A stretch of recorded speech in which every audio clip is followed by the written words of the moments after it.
كفاني علم ربي. السلام علیکم ورحمۃ اللہ وبرکاتہ۔ میرے دوستو، اللہ تعالیٰ نے جب نبی اکرم صلی اللہ علیہ وسلم پر قرآن مجید کو نازل فرمایا، اس وقت سے لے کر آج تک اسلام پر، قرآن پر، نبی اکرم صلی اللہ علیہ وسلم پر لوگ اعتراض کرتے ہیں۔ لوگ نبی اکرم صلی اللہ علیہ وسلم کے حکم پر اعتراض کرتے ہیں، قرآن پر اعتراض کرتے ہیں، اسی طرح اسلام کے اوپر اعتراضات کرتے ہیں، لیکن ہر دور کے اندر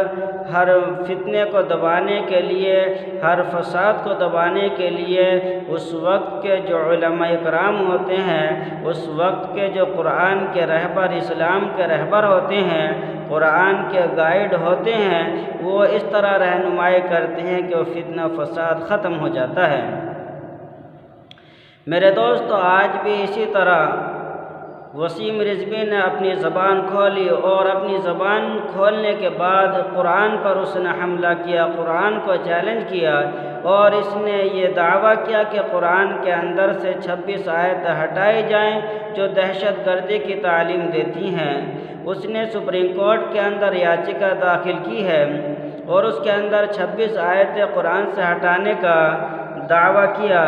اور یہ بیان کیا کہ وہ دہشت گردی سکھاتی ہیں، مسلمانوں کو بھڑکاتی ہیں۔ میرے دوستو، اسلام، قرآن کریم سراپا ہدایت و نور ہے، قرآن کریم سراپا روشنی ہے، قرآن کریم سراپا ہدایت کا ذریعہ ہے۔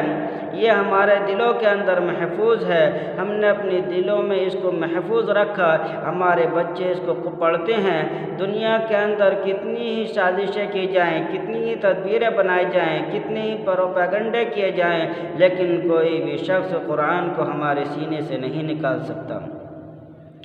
آج میرے دوستو، اس طرح کے حملے اسلام پر ہو رہے ہیں، قرآن پر ہو رہے ہیں۔ ہمیں ضرورت ہے ان حملوں کو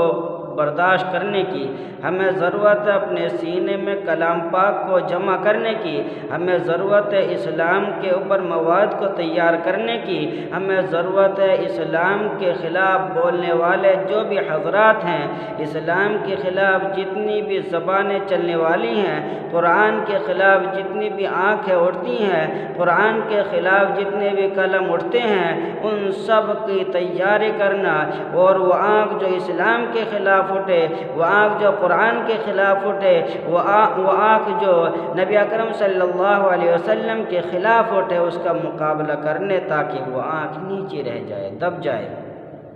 ہمیں ضرورت ہے اس زبان کو بند کرنے کی جو اسلام کے خلاف چل رہی ہے، وہ زبان جو قرآن کے خلاف چل رہی ہے، وہ زبان جو نبی اکرم صلی اللہ علیہ وسلم کی ناموس پر چل رہی ہے اور آپ کو بدنام کرنے کی کوشش کر رہی ہے، تاکہ وہ زبان بند ہو جائے۔ اسی طرح ہمیں ضرورت ہے اس قلم کو توڑنے کی اور ختم کرنے کی جو قرآن کے خلاف اٹھے، جو اسلام کے خلاف اٹھے، اور جو نبی اکرم صلی اللہ علیہ وسلم کی شان کے خلاف اٹھے۔ اس لیے ہر دور کے اندر فتنہ پھیلانے والے، فساد پھیلانے والے آئے ہیں، ہر دور کے اندر علماء اکرام نے ان کا مقابلہ کیا۔ ہمیں بھی چاہیے کہ ہم زیادہ سے زیادہ قرآن کا مطالعہ کریں اور قرآن کو اپنے سینے میں بسائیں، تاکہ ہر فتنہ اور فساد سے ہم بچے رہیں۔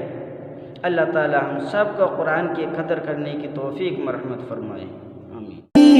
علم ربي من سؤالي واختياري